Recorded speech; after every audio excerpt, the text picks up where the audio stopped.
तो ये जब भी हँसती थी तो इनकी माँ ना इनको टोक देती थी, क्यों इतना हँस रही है, इतना दाँत फाड़ने की क्या ज़रूरत है। ये डरी-डरी सी जब रहती थी तो इनके मन में फिर वो नेगेटिव थॉट्स, ये ना हो जाए, वो ना हो जाए, मेरे कम नंबर ना आ जाए, और अंदर-अंदर ये हो गया कि मैं तो बिल्कुल वर्थलेस हूँ, मैं बिल्कुल बोझ हूँ अपनी माँ पे, मेरी ज़िंदगी किसी लायक नहीं है, मैं कुछ नहीं कर सकती। तो ये जिस घर में गई शादी करके, ऑलरेडी उस आदमी के 3 बच्चे थे। तो वो बच्चे इनको हेलो माय डियर वंस, बेहद खुशी के साथ मैं रिकवरी केस शूट कर रही हूँ। आपको तो पता ही है ना, जब मैं रिकवरी केस शूट करती हूँ तो मेरी खुशी का कोई ठिकाना ही नहीं रहता है। ये जो लेडी है, इनको शुरुआत हुई एंग्जाइटी से, फिर इनको डिप्रेशन हुआ और फिर इनको ओसीडी हो गया। यानी कि एक ही पर्सन एंग्जाइटी, डिप्रेशन, ओसीडी से सफ़र कर रहा था। सोचो कैसी हालत हुई होगी इस लेडी की। और ज़िंदगी के 12 साल, इनके शब्दों में अगर हम बात करें तो जैसे नर्क में कटे हों, इतना ज़्यादा इनको परेशानी होती थी।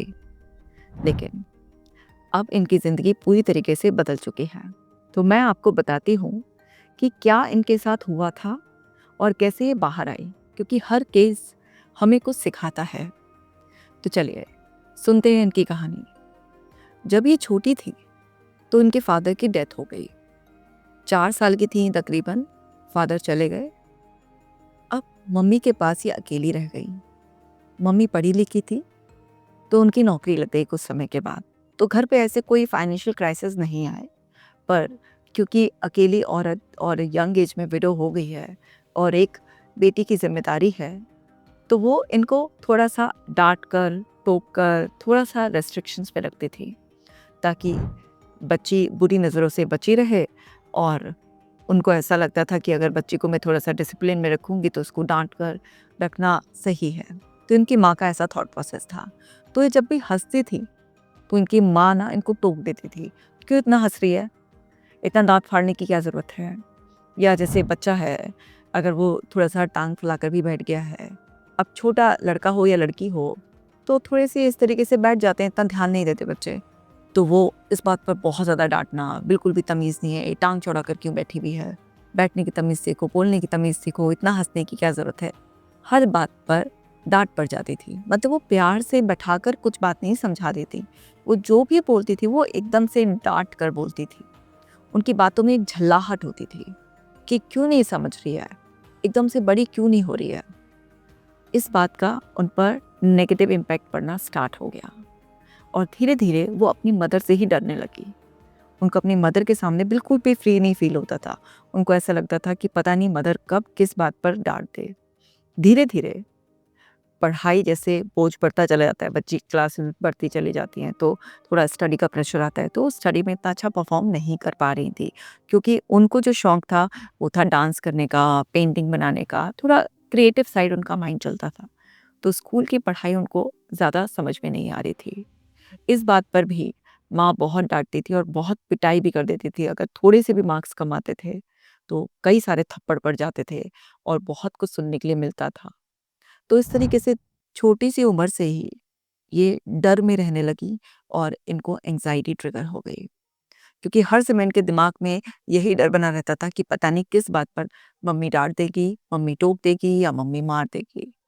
अब ये डरी-डरी सी जब रहती थी, तो इनके मन में फिर वो नेगेटिव थॉट्स, ये ना हो जाए, वो ना हो जाए, मेरे कम नंबर ना आ जाए, या मैं किसी के सामने कुछ ऐसा बोल ना दूँ जिसकी वज़ह से मेरी मम्मी गुस्सा हो जाए। वही सब चीज़ें इनके दिमाग में चलती रहती थी। इस वज़ह से इनको सबसे पहले जो प्रॉब्लम हुई कि इनको बार-बार यूरिन का प्रेशर आने लगा। मतलब हर आधा घंटे में इनको वॉशरूम जाने की अर्ज होती थी। अब जब जाती थी तो यूरिन तो ऐसा नहीं कि हर आधा घंटे में आ रहा है, तो कुछ ही ड्रॉप्स आती थी, लेकिन अर्ज इतनी ज़्यादा स्ट्रॉन्ग होती थी, इनको ऐसा लगता था कि सच में ही इनके कपड़े खराब हो जाएँगे। तो ये एंग्ज़ायटी का सिम्पटम था, ये इनको पता नहीं था। फिर इनकी नींद डिस्टर्ब होनी शुरू हो गई, फिर इनको चक्कर आने शुरू हो गए, इनके पैर में दर्द होने लग गया। इस तरीके से इनको कुछ लक्षण आ रहे थे एंग्ज़ायटी के। एक दिन ये स्कूल में थी, असेंबली में, वहाँ पर चक्कर खाकर गिर गई। और चक्कर खाकर जब ये एकदम से गिरी, तो इत्तेफाक की बात है कि ये जब लेफ्ट साइड से गिरी तो इनके कंधे में काफ़ी गुम चोट लग गई और काफ़ी ये परेशान हो गई। और उसके बाद से स्कूल भी काफ़ी दिनों तक नहीं गई, तो वो जो पढ़ाई का ऑलरेडी प्रेशर था, कोर्स छूट जाने की वजह से, वहाँ से और ज़्यादा एकदम से इनकी प्रॉब्लम बढ़ गई, क्योंकि इनको लगा मैं पिछड़ गई। अब मैं बिल्कुल भी सब कुछ कवर नहीं कर पाऊँगी। तो वही अंदर से डर की वजह से और स्कूल ना जाना, ये सब अनविलिंगनेस जो थी, इससे इनके सिम्पटम्स और वर्स हो गए और इनको लूज़ मोशन की भी शिकायत रहने लगी, थोड़ी-थोड़ी देर में वॉशरूम जाने की अर्ज, बिन बात के एकदम से डर जाना, घबरा जाना, ये सब चीज़ें चलती रहीं। मदर भी समझ नहीं पाई, क्योंकि अभी ये 42 साल की हैं और सोचिए जब ये छोटी थी तो इन सब चीज़ों की कोई भी ऐसी लोगों को समझ नहीं होती थी, तो समझ नहीं पाईं। तो इनकी मदर को लगा कि शायद किसी चीज़ पे पैर-वैर पड़ गया है बच्ची का, या कुछ इसको नज़र-वज़र लग गई है, किसी ने कुछ टोना-टोटका करा दिया है। तो उसी तरीके से उनका दिमाग चला और उन्होंने वही जो भी उस टाइम पर उपाय उनको सूझे वो कराए। लेकिन किसी भी चीज़ से इनकी कंडीशन बेटर नहीं हो रही थी और ये धीरे-धीरे और ज़्यादा एंग्ज़ायटी में जा रही थी और फ़ेल होने लगी और परेशान होने लगी। इस तरीके से इनको परेशानी हो रही थी। इनको जो सबसे बड़ा झटका लगा जब ये 10th क्लास में फ़ेल हो गई, और 10th क्लास में फ़ेल होना इतना शेम से इनको घेर लिया, और मदर ने उस टाइम पर जो इनके साथ बिहेवियर किया, उनको मारा, कुछ गंदी-गंदी बातें बोल दी कि तू तो बोझ है, मर जा, फ़ेल होकर भी बैठ गई है, क्या होगा तेरा? मैं कब तक तुझे छाती पे बिठा के रखूँगी, वगैरह-वगैरह, इस तरीके की कुछ पेनफुल बातें, चुभने वाली बात बोल दी। वहाँ से इनको पहले से इतनी एंग्ज़ायटी थी और इनको एकदम डिप्रेशन भी बहुत ज़्यादा फ़ील होने लग गया। घर से निकलना बंद कर दिया, किसी से बात करने का मन नहीं करता, नहाने का मन नहीं कर रहा है। मतलब ज़बरदस्ती बस मशीन की तरह कुछ करना है, डर के मारे तो वो करना है। लेकिन अंदर से वो सारा चार्म, खुशी जो ये पेंटिंग करती थी या इनका डांस में इंटरेस्ट था, वो सब भी छूट गया। अब ना नाचने का मन कर रहा है, ना कुछ पेंटिंग करने का मन कर रहा है। और अंदर-अंदर ये हो गया कि मैं तो बिल्कुल वर्थलेस हूँ, मैं बिल्कुल बोझ हूँ अपनी माँ पे, मेरी ज़िंदगी किसी लायक नहीं है, मैं कुछ नहीं कर सकती। और मेरी मम्मी सही कहती है कि मैं सच में बोझ हूँ, मैं कुछ नहीं कर सकती, मैं फेलियर हूँ। इस तरीके के इनकी सोच बन गई अपने बारे में, और डिप्रेशन और एंग्ज़ायटी इन पर हावी हो रही थी। ये ऑलरेडी बहुत वीक स्टेट में थी और बहुत ही ज़्यादा सप्रेस्ड इमोशंस इनके अंदर थे। और इतनी वीक स्टेट में ही एक दिन क्या हुआ कि इनको इचिंग होने लगी बहुत ज़्यादा इनके प्राइवेट पार्ट में। अब कुछ फूड से ऐसा होता है कि हम ना खाते हैं तो कई बार जलन हो जाती है और फिर उसके बाद भी कई बार हमें खुजली लग जाती है, कुछ और इन्फेक्शन, बहुत सारे रीजंस हो सकते हैं जिसकी वजह से ऐसा हो सकता है। अब ये इतना इरिटेट हो गई क्योंकि इनको बहुत ज़्यादा खुजली हो रही थी, और जब खुजा रहे हो आप इतने सेंसिटिव पार्ट में तो कई बार आपके खुद के नाखून भी लग जाते हैं, बार बार परेशान हो रहे हो, तो उस एंग्जाइटी में ये बाथरूम में जाकर बार बार अपने प्राइवेट पार्ट्स को वॉश करने लग गई, क्योंकि जब पानी के कांटेक्ट में आती थी थोड़ी देर के लिए उनको वो जो जलन, जो वहाँ पर इचिंग हो रही थी, उसमें थोड़ा सा रिलीफ मिलता था। तो इनको ऐसा लगा कि ये बार बार पानी से धोना इनको थोड़ा सा रिलीफ दे रहा है, और वहाँ से इनकी ओसीडी की शुरुआत हो गई। तो बाथरूम में जाकर बार बार अपने प्राइवेट पार्ट्स को धोना और थोड़ा रिलीफ महसूस करना, ये सब चीज़ें, और हल्का सा फिर से खुजली लगे और खुजा दे, तो अब इनके मन में भी ये भी आ गया कि तेरे हाथ गंदे हो गए हैं, जहाँ पहले पानी से धोकर आ प्राइवेट पार्ट और फिर हाथ धो अच्छे से।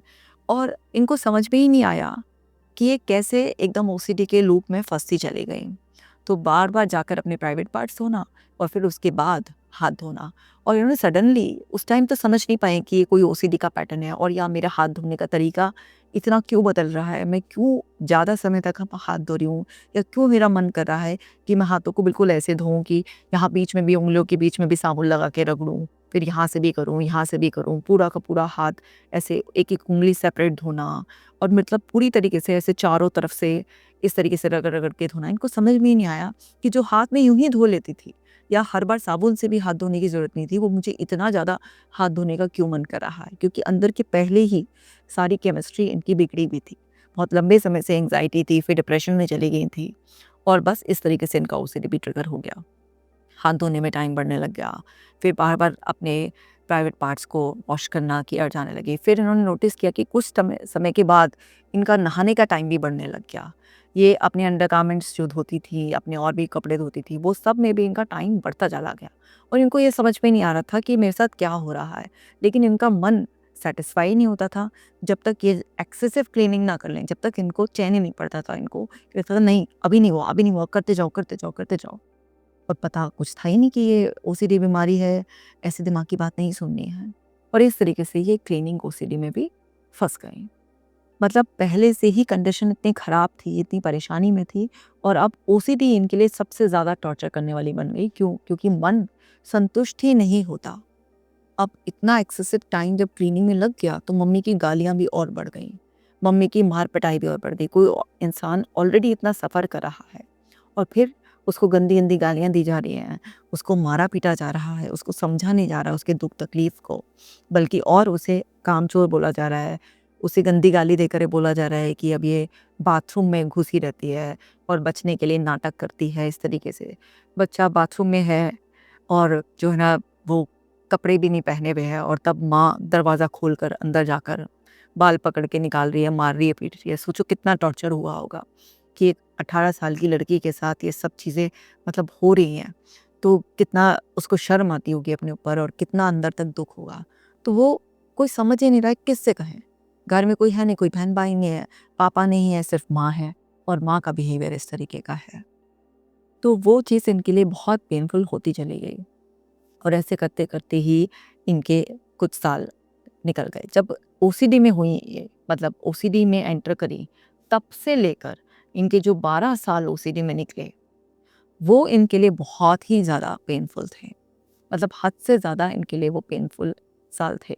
क्यों? क्योंकि एक बात खुद आप बताइए कि कोई भी इंसान जब इतनी तकलीफ़ में होता है और उसको कोई समझ नहीं रहा है बल्कि और उसको मारा-पीटा जा रहा है और उसको जो है ना और गंदी-गंदी बातें बोली जा रही हैं, तो उसका पेन और बढ़ता चला जाएगा। तो इस तरीके से इनको तकरीबन जब ये 10th क्लास के बाद फ़ेल हुई थी, तो 17-18 की उम्र से इनको ये ओसीडी का भी आया।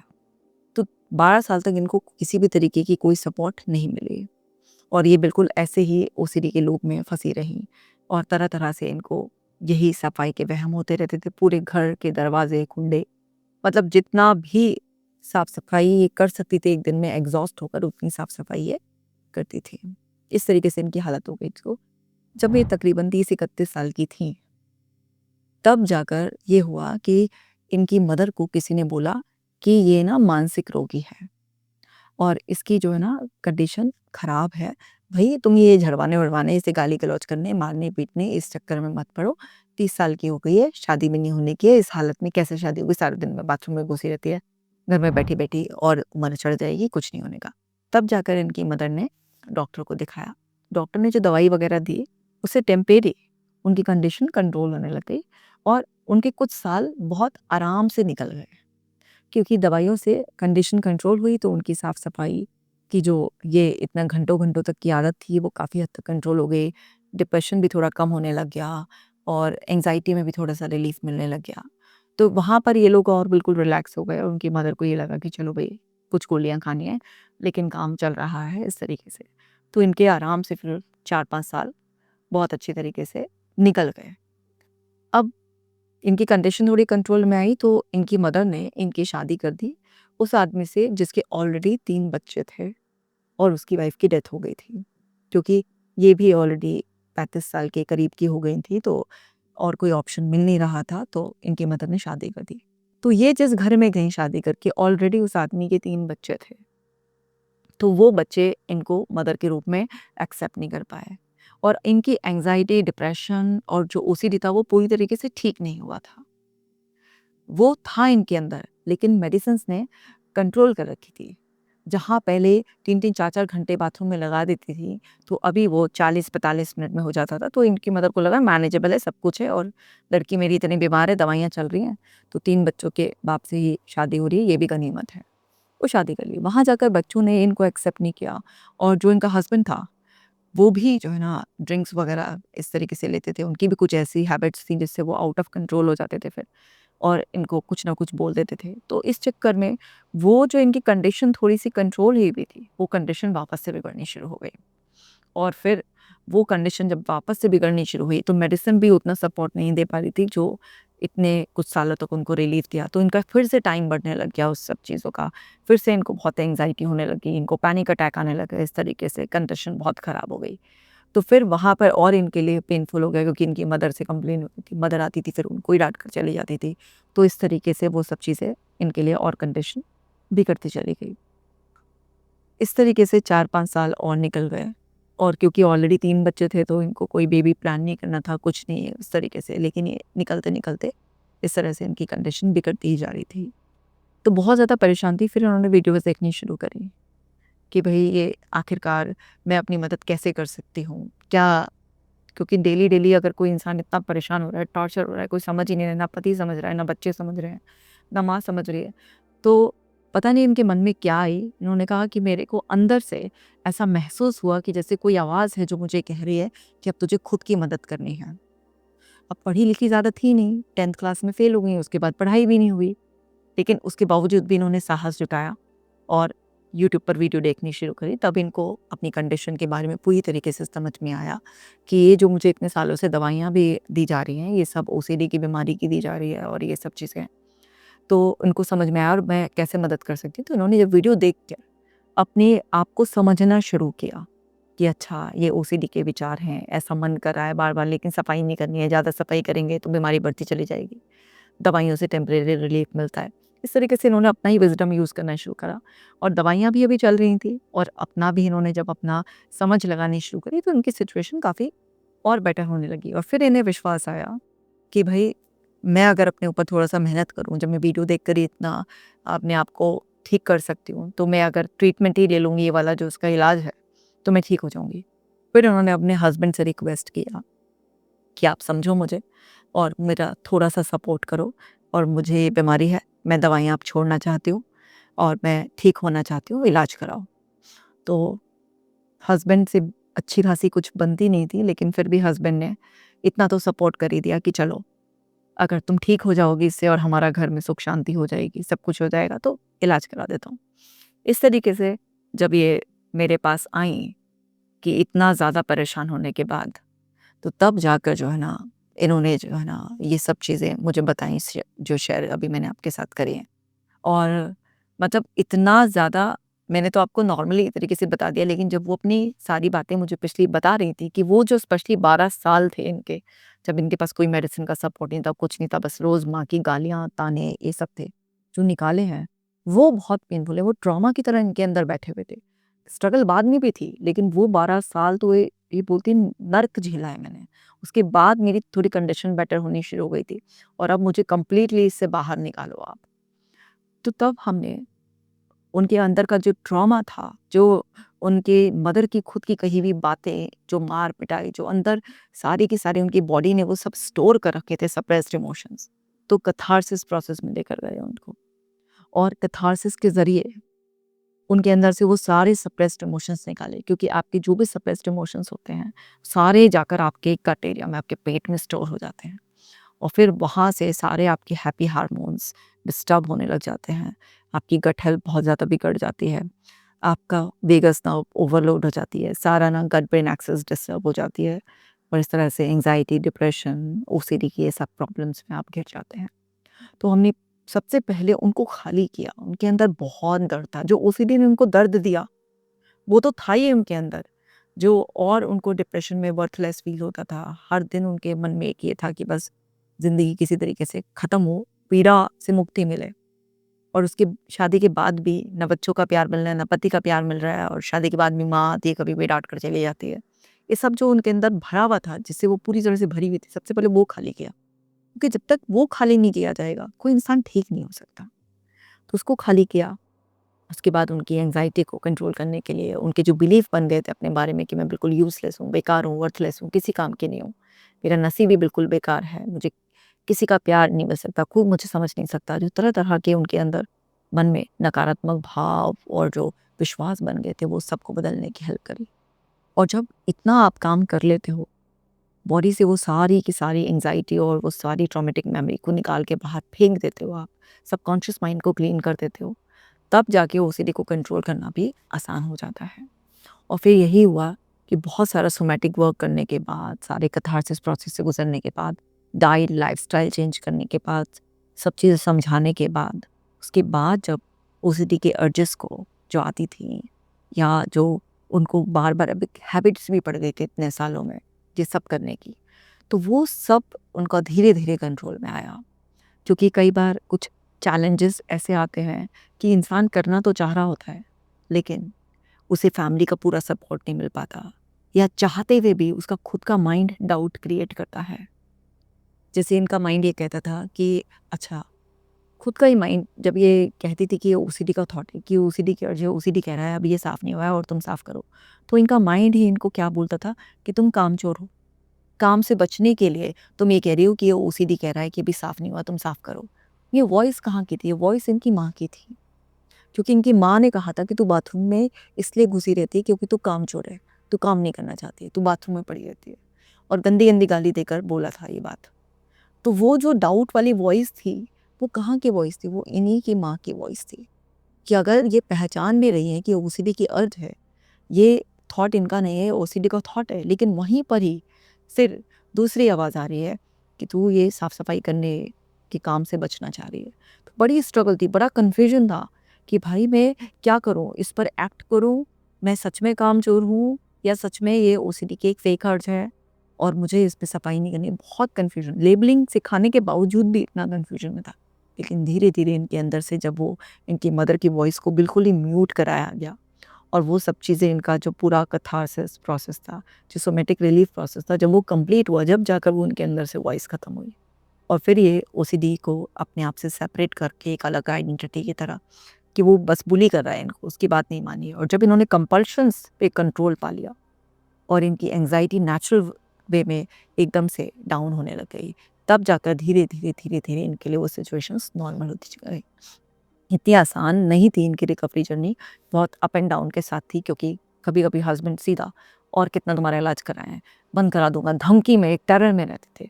अब कोई इंसान ने ऑलरेडी इतना स्ट्रेस झेला है, उसको कोई कभी सपोर्ट नहीं मिला और वहाँ पर उसका ट्रीटमेंट हो रहा है, उसके अंदर जीने की कुछ उम्मीद जाग रही है, उसके अंदर सपने आने की, चल भई कोई बात नहीं, ज़िंदगी के इतने साल निकल गए, कोई बात नहीं, लेकिन अब जो बचे हुए साल हैं, वो तो बढ़िया तरीके से निकलेंगे। और वहीं पर एक खतरा आकर खड़ा हो जाता है कि पति भी धमकी दे रहा है कि इलाज नहीं कराऊँगा, इलाज बंद करवा दूँगा। तो बहुत अप एंड डाउन के साथ इनकी रिकवरी स्टोरी रही, लेकिन कहते हैं ना, अंत भला तो सब भला। और बस अंत यही निकला कि ओसीडी भी गायब हो गया, डिप्रेशन में भी नहीं है और एंग्जायटी भी नहीं है, पूरी तरीके से अब ठीक हो गए हैं। कभी-कभी ईश्वर मदद करने में समय लगा देते हैं, पर जब सही समय आता है, तो सही जगह पहुँचा ही देते हैं और सब कुछ सही हो जाता है।